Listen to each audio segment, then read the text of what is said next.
નમસ્કાર દર્શક મિત્રો, દૂરદર્શનના મિડ ડે ન્યૂઝમાં હું શિવાની જોશી આપની સાથે. બુલેટિનની શરૂઆત કરીએ હેડલાઇન્સથી. સેમિકન્ડક્ટર ક્ષેત્રે આધુનિક સંશોધન અને તાલીમ માટે ટૂંક સમયમાં આઈઆઈટી ગાંધીનગરમાં શરૂ થશે સમર્થ. ગુજરાતના એન્જિનિયરિંગ વિદ્યાર્થીઓ, પ્રોફેસર તેમજ ઔદ્યોગિક પ્રોફેશનલ્સ માટે સંશોધન અને તાલીમની વ્યવસ્થા આઈઆઈટી ગાંધીનગર ગુજરાતની કોલેજો સાથે કરશે એમઓયુ. 5 વર્ષમાં 10,000 વિદ્યાર્થીઓને તાલીમ આપવાનું આયોજન. નવજાત શિશુ અને બાળ મૃત્યુદર ઘટાડવા ગુજરાત સરકારનું અમૃતપાન અભિયાન. અરવલ્લીમાં પાયલટ પ્રોજેક્ટના સફળ અમલીકરણ બાદ અમૃતપાન અભિયાન સમગ્ર ગુજરાતમાં થશે લાગુ. અભિયાનની સમીક્ષા માટે ત્રિસ્તરીય માળખું તૈયાર.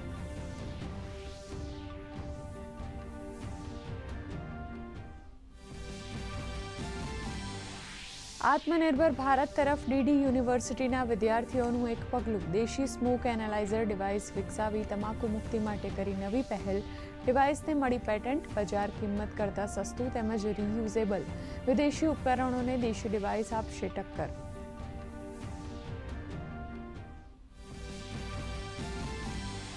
છોટાઉદેપુરની 2 દીકરીઓ શ્વેતા રાઠવા અને જાનવી પટેલે મેળવ્યું પાયલટ લાયસન્સ. હિમાચલ પ્રદેશના એશિયાના સૌથી ઊંચા બિરબિલિંગ ખાતે પેરાગ્લાઇડિંગની P1 અને P2 લેવલની આખરી તાલીમ પૂર્ણ કરી મેળવ્યું પેરાગ્લાઇડિંગ પાયલટ લાયસન્સ.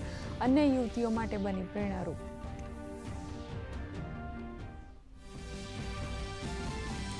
દક્ષિણ ગુજરાત અને સૌરાષ્ટ્રમાં મેઘરાજાની જમાવટ. આજે સવારે 2 કલાકમાં નવસારીના ચીખલી અને ગણદેવીમાં સૌથી વધુ વરસાદ.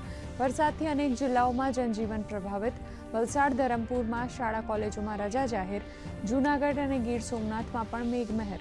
રાજ્યના 2 ડેમ હાઈ એલર્ટ પર, જ્યારે 2 ડેમ વોર્નિંગ પર.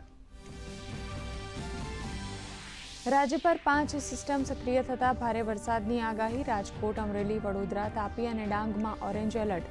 દ્વારકા, જામનગર, બોટાદ, આણંદ, પંચમહાલમાં યલો એલર્ટ સાથે ભારે વરસાદની આગાહી. નીચાણવાળા વિસ્તારોમાં રહેતા લોકોને સતર્ક રહેવા સૂચન. એનડીઆરએફ અને એસડીઆરએફની ટીમ તૈનાત.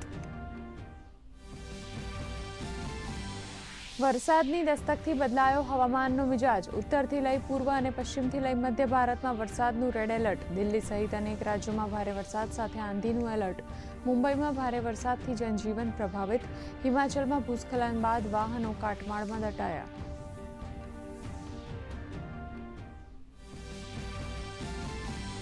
અમરનાથ યાત્રાનો આજથી પ્રારંભ. બમ બમ બોલેના નાદથી ગુંજી ઉઠ્યું પરિસર. ભક્તોમાં અનેરો ઉત્સાહ. 28 ઓગસ્ટ સુધી ચાલનારી પવિત્ર યાત્રા માટે અભૂતપૂર્વ સુરક્ષા વ્યવસ્થા.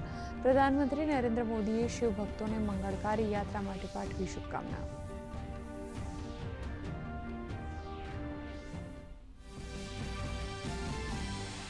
વેનેઝુએલામાં ભૂકંપથી પ્રભાવિત લોકોની મદદ માટે ભારતનું માનવતાવાદી રાહત અભિયાન ઓપરેશન અમિસ્તાદ યથાવત. ઓપરેશન અમિસ્તાદ અંતર્ગત 800થી વધુ ઈજાગ્રસ્ત લોકોને અપાઈ સારવાર. ભારતીય સેનાની મેડિકલ ટીમ સક્રિય.